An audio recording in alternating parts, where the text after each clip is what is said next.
This morning, former New Britain Mayor Erin Stewart under investigation over more claims she misused taxpayer money. A new independent report claims she created agreements to give herself a lifetime pension, tuition reimbursements, and $150,000 in payouts for unused vacation and sick time. Now, she was not eligible for the 20-year pension under city rules and had been told that by a city attorney years earlier. Investigators say her HR director felt pressured to sign off on separation payout documents because she feared for her job. She received about $122,000 before payments were stopped by the current mayor back in February.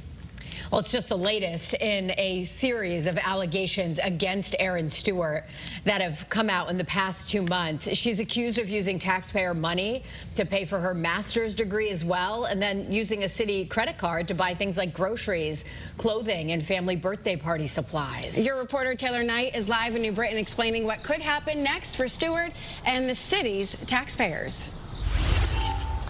Well, Erin Stewart still has not responded to our request for comment at this point, but experts say she could face criminal charges for what's laid out in these reports.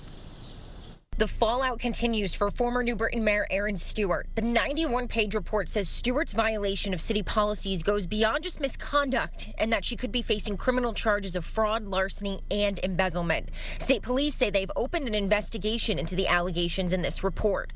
Current Mayor Bobby Sanchez says that he is working on getting restitution for the misused funds and the cost of the independent investigation. It's about accountability, it's about transparency, and it's about answering to the taxpayers of New Britain, and the taxpayers in New Britain deserve to know what was going on the past 10, 12 years or more than that. State police and the FBI are now investigating those reports, and earlier this week the Attorney General said that his office is looking into how Erin Stewart handled the city's charitable assets. So far at this point, Stewart is not facing any criminal charges. Your reporter live in New Britain, Taylor Knight, Channel 3 Eyewitness News.